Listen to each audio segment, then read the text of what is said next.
Japan airlines की flight 123 Tokyo से इता एयरपोर्ट की तरफ आगे बढ़ रही थी। इस फ्लाइट में 509 यात्री और 15 क्रू मेंबर्स सवार थे। उड़ान के कुछ ही मिनट बाद विमान को एक गंभीर समस्या का सामना करना पड़ा। विमान तेजी से नियंत्रण से बाहर हो गया और पायलटों के पास बस थोड़ा सा ही नियंत्रण बचा था। यात्री घबराहट में थे और पायलट विमान को सुरक्षित उतारने की पूरी कोशिश कर रहे थे, लेकिन समय तेजी से बीत रहा था और पहाड़ सिर्फ कुछ ही मिनट की दूरी पर था। विमान की पूंछ का हिस्सा टूट चुका था और केबिन में हवा का दबाव तेजी से कम हो रहा था। यात्रियों के चेहरे पर डर और घबराहट साफ दिखाई दे रही थी। कॉकपिट में पायलट हर संभव प्रयास कर रहे थे कि वे विमान को नियंत्रण में ला सके, लेकिन विमान लगातार नीचे की ओर जा रहा था। चारों तरफ चीख पुकार और अफरा तफरी मची हुई थी। क्या पायलट विमान को सुरक्षित लैंडिंग करवा पाएंगे, या ये दिन एविएशन के इतिहास में एक और काला अध्याय बन जाएगा? चलिए इस अनकही और रोमांचक कहानी के रहस्यों से पर्दा उठाते हैं। ये जापान एयरलाइंस फ्लाइट 123 की कहानी है। 12 अगस्त 1985 की शाम को 509 यात्रियों और 15 क्रू सदस्यों ने जापान एयरलाइंस की एक बोइंग 747 विमान में टोक्यो के नेडा एयरपोर्ट पर सवार होते हैं। वे ओसाका जा रहे थे, जो कि दक्षिण पश्चिम में टोक्यो से लगभग 1 घंटे की दूरी पर है। उस समय यह रूट जापान में सबसे व्यस्त था, जिसका उपयोग करके हजारों लोग हर दिन यात्रा करते थे। इस दिन फ्लाइट 120 पूरी तरह से भरी हुई थी। यह जापानी छुट्टी ओबन का मौसम था और कई यात्री अपने होम टाउन लौट रहे थे। ओबन जापान का एक पारंपरिक त्योहार है जो पूर्वजों की आत्माओं का सम्मान करने के लिए अगस्त में मनाया जाता है।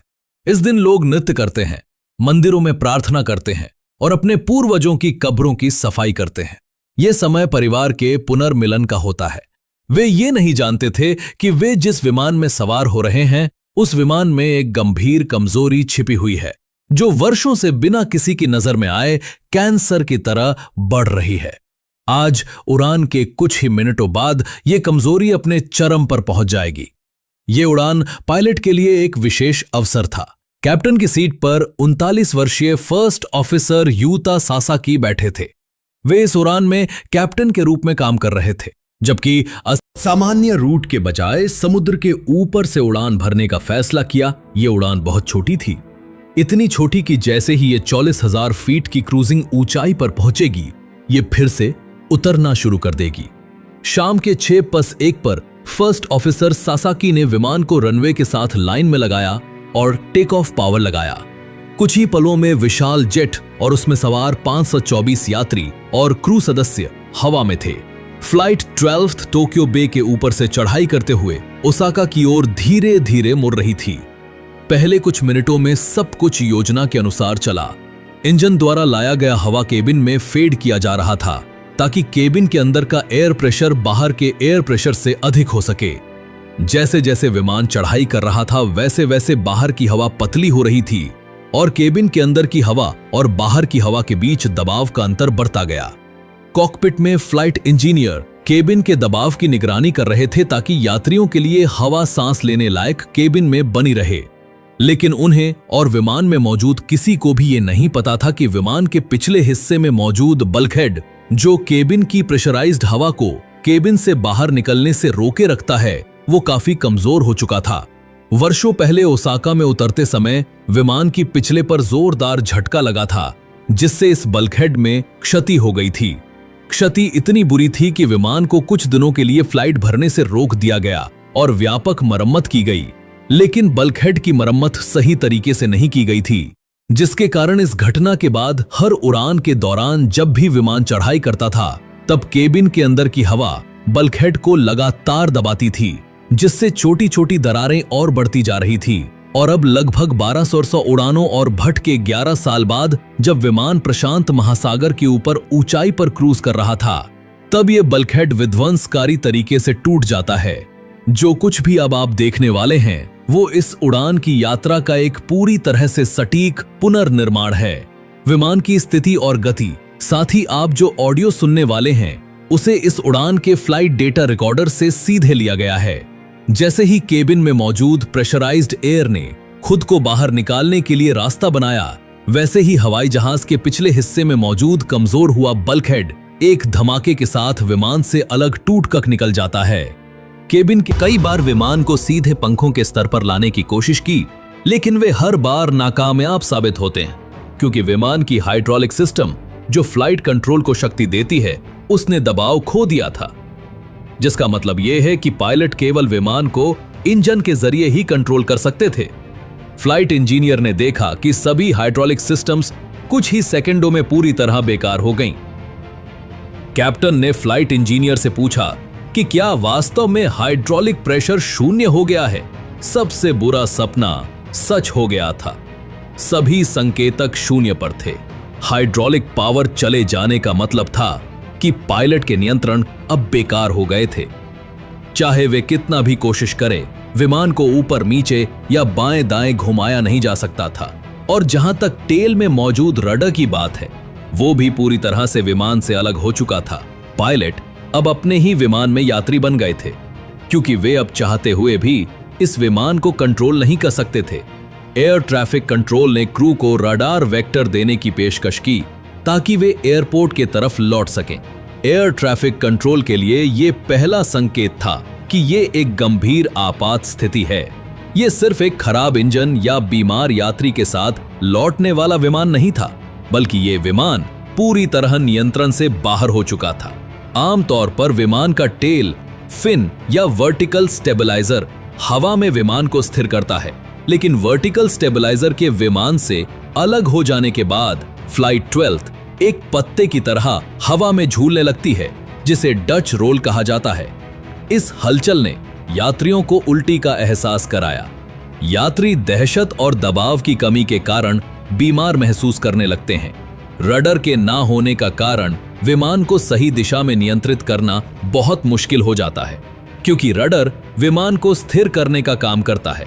लेकिन ये बाएं दाएं हलचल पायलट की एकमात्र समस्या नहीं थी। बिना हाइड्रोलिक शक्ति के वे विमान की पिच को भी नियंत्रित नहीं कर सकते थे। परिणाम स्वरूप विमान ने एक डरावनी रोलर कोस्टर जैसी गति शुरू कर दी। यात्रियों के लिए यह किसी बुरे सपने जैसा था। यह स्पष्ट था कि विमान पूरी तरह से नियंत्रण से बाहर हो चुका था। कई लोगों ने अपने प्रियजनों के लिए नोट्स लिखना शुरू कर दिया। फ्लाइट अटेंडेंट्स ने यात्रियों को ऑक्सीजन मास्क का उपयोग करने का निर्देश। कई बार विमान को सीधे पंखों के स्तर पर लाने की कोशिश की, लेकिन वे हर बार नाकामयाब साबित होते हैं, क्योंकि विमान की हाइड्रोलिक सिस्टम जो फ्लाइट कंट्रोल को शक्ति देती है, उसने दबाव खो दिया था। जिसका मतलब यह है कि पायलट केवल विमान को इंजन के जरिए ही कंट्रोल कर सकते थे। फ्लाइट इंजीनियर ने देखा कि सभी हाइड्रोलिक सिस्टम्स कुछ ही सेकंडों में पूरी तरह बेकार हो गईं। कैप्टन ने फ्लाइट इंजीनियर से पूछा कि क्या वास्तव में हाइड्रोलिक प्रेशर शून्य हो गया है? सबसे बुरा सपना सच हो गया था। सभी संकेतक शून्य पर थे। हाइड्रोलिक पावर चले जाने का मतलब था कि पायलट के नियंत्रण अब बेकार हो गए थे। चाहे वे कितना भी कोशिश करें, विमान को ऊपर नीचे या बाएं दाएं घुमाया नहीं जा सकता था। और जहां तक टेल में मौजूद रडर की बात है, वो भी पूरी तरह से विमान से अलग हो चुका था। पायलट अब अपने ही विमान में यात्री बन गए थे, क्योंकि वे अब चाहते हुए भी इस विमान को कंट्रोल नहीं कर सकते थे। एयर ट्रैफिक कंट्रोल ने क्रू को रडार वेक्टर देने की पेशकश की ताकि वे एयरपोर्ट के तरफ लौट सकें। एयर ट्रैफिक कंट्रोल के लिए यह पहला संकेत था कि यह एक गंभीर आपात स्थिति है। यह सिर्फ एक खराब इंजन या बीमार यात्री के साथ लौटने वाला विमान नहीं था, बल्कि यह विमान पूरी तरह नियंत्रण से बाहर हो चुका था। आमतौर पर विमान का टेल, फिन या वर्टिकल स्टेबलाइजर हवा में विमान को स्थिर करता है, लेकिन वर्टिकल स्टेबलाइजर के विमान से अलग हो जाने के बाद फ्लाइट 12 एक पत्ते की तरह हवा में झूलने लगती है, जिसे डच रोल कहा जाता है। इस हलचल ने यात्रियों को उल्टी का एहसास कराया। यात्री दहशत और दबाव की कमी के कारण बीमार महसूस करने लगते हैं। रडर के ना होने का कारण विमान को सही दिशा में नियंत्रित करना बहुत मुश्किल हो जाता है, क्योंकि रडर विमान को स्थिर करने का काम करता है। लेकिन ये बाएं दाएं हलचल पायलट की एकमात्र समस्या नहीं थी। बिना हाइड्रोलिक शक्ति के वे विमान की पिच को भी नियंत्रित नहीं कर सकते थे। परिणाम स्वरूप विमान ने एक डरावनी रोलर कोस्टर जैसी गति शुरू कर दी। यात्रियों के लिए यह किसी बुरे सपने जैसा था। यह स्पष्ट था कि विमान पूरी तरह से नियंत्रण से बाहर हो चुका था। कई लोगों ने अपने प्रियजनों के लिए नोट्स लिखना शुरू कर दिया। फ्लाइट अटेंडेंट्स ने यात्रियों को ऑक्सीजन मास्क का उपयोग करने का निर्देश और उन्हें कुछ विकल्प देती है।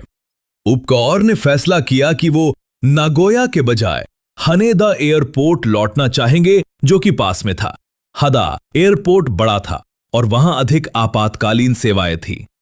उन्हें अपने 509 यात्रियों के लिए हर संभव मदद की आवश्यकता थी।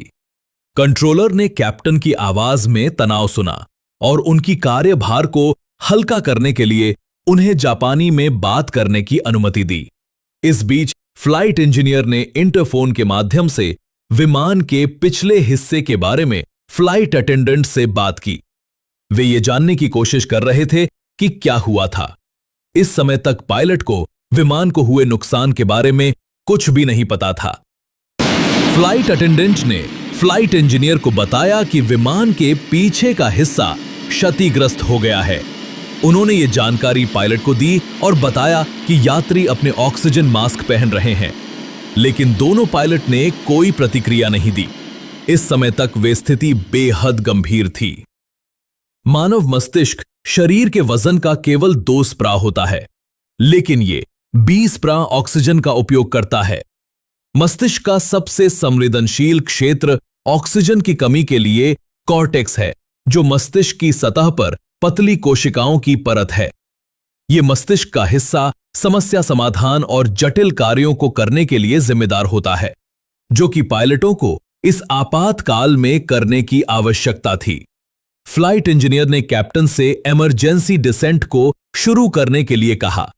इस बार पायलट ने जवाब दिया और सहमति जताई कि उन्हें अपने ऑक्सीजन मास्क पहनने और तुरंत उतरना शुरू करने की आवश्यकता है, लेकिन ऐसा नहीं हुआ। सोचने में असम था क्रू ने विमान के नियंत्रण के साथ अपना संघर्ष जारी रखा। थ्रस्ट लिवर की गतिविधियों का सावधानीपूर्वक समय निर्धारण करके पायलट ने विमान की गंभीर फुगोइड गति को कम करने में कामयाबी हासिल की। यह उनकी स्थिति में एक महत्वपूर्ण सुधार था और क्रू के लिए आशा का स्रोत था। उन्होंने अब साबित कर दिया था कि वे केवल इंजनों का उपयोग करके विमान किया जा सकता है। फ्लाइट इंजीनियर ने इस तरीके का सुझाव कप्तान को दिया। कप्तान को यकीन नहीं था कि अभी गियर को नीचे करना चाहिए या नहीं। वे और फर्स्ट ऑफिसर विमान को स्थिर करने की कोशिश कर रहे थे और किस्मत से वे कुछ सफलता भी पा चुके थे।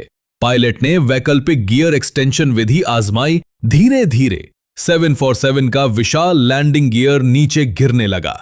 अब वे इंजन का उपयोग करके विमान को हदा एयरपोर्ट की ओर वापस ले जाने की कोशिश करने वाले थे। फर्स्ट ऑफिसर ने विमान के बाएं इंजन को फुल पावर पर धकेला और दाएं इंजन का पावर कम किया।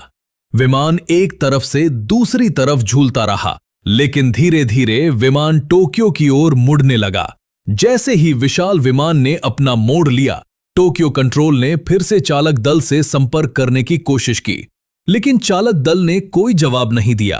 कैप्टन ने अपने साथियों को कंट्रोलर की बातों को अनसुना करने और विमान उड़ाने पर ध्यान केंद्रित करने को कहा।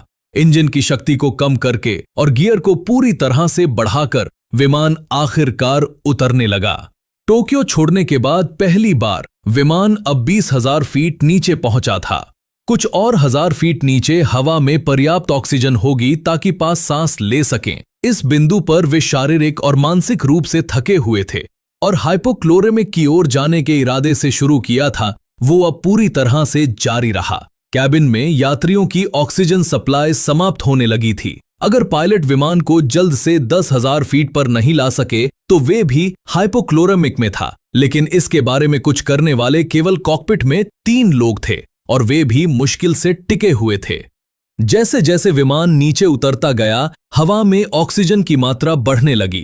धीरे धीरे पायलट की मानसिक क्षमता वापस आ गई। हाइड्रोलिक पावर की पूरी हानि एक यात्री विमान में बेहद दुर्लभ घटना है, लेकिन जब भी ऐसा हुआ है परिणाम अच्छा नहीं रहा है। फ्लाइट 12 के पायलट इस तथ्य से अच्छी तरह वाकिफ थे, लेकिन अब वे अपने विमान के नियंत्रण को पुनः प्राप्त करने के लिए पहले से बेहतर स्थिति में थे। कॉकपिट में वे जल्द ही अपनी ऑक्सीजन मास्क उतार सकते हैं, लेकिन इस सुरक्षित ऊंचाई पर आने के बावजूद एक नया खतरा सामने आया। विमान के ठीक सामने एक विशाल पर्वत श्रृंखला थी। सभी इंजन पूरी शक्ति पर चल रहे थे और विमान लगातार ऊपर की तरफ जा रहा था। कैप्टन ने फर्स्ट की तरफ जाने लगता है। विमान एक बार फिर से एक भयावह गोता में प्रवेश कर गया। पायलट जानते थे कि सिर्फ इंजन का पावर कम या ज्यादा करने से काम नहीं चलने वाला है। अपने जेट और उसमें सवार 521 यात्रियों और चालक दल को बचाने का कोई मौका पाने के लिए उन्हें कुछ अलग करना होगा। एक गवाह ने बाद में जमीन से विमान की चालों का वर्णन एक लड़खड़ाते शराबी की तरह किया। फर्स्ट ऑफिसर ने फ्लैपनिंग ऑफिस जा सके। उन्होंने विमान की हाइड्रोलिक सिस्टम्स को फिर से डिजाइन किया ताकि विमान की टेल में कोई दिक्कत होने पर पूरा कंट्रोल न चला जाए। जापान एयरलाइंस ने भी अपनी रख रखाव प्रक्रियाओं में बदलाव किया, महत्वपूर्ण मरम्मत कार्यों की सख्त निगरानी करने का आदेश दिया। दुर्घटना के कारण एयरलाइन की सार्वजनिक छवि को बड़ा झटका लगा और दुर्घटना के बाद देश भर में बुकिंग्स में 1/3 से अधिक की गिरावट आई। फ्लाइट 1123 आज भी दुनिया की सबसे घातक विमान दुर्घटना मानी जाती है। अगर इससे कोई अच्छा परिणाम निकला है तो वो ये है कि अब दुर्घटना के बाद बचाव प्रयासों को जितना जल्दी हो सके किया जाता है, चाहे किसी के जीवित रहने की संभावना कितनी भी कम क्यों ना हो। इस वीडियो को देखने के लिए धन्यवाद। अगर आप इस तरह की और वीडियोस देखना चाहते हैं तो यहाँ एक और वीडियो है। एक बार फिर से देखने के लिए धन्यवाद। मिलते हैं नए वीडियो में।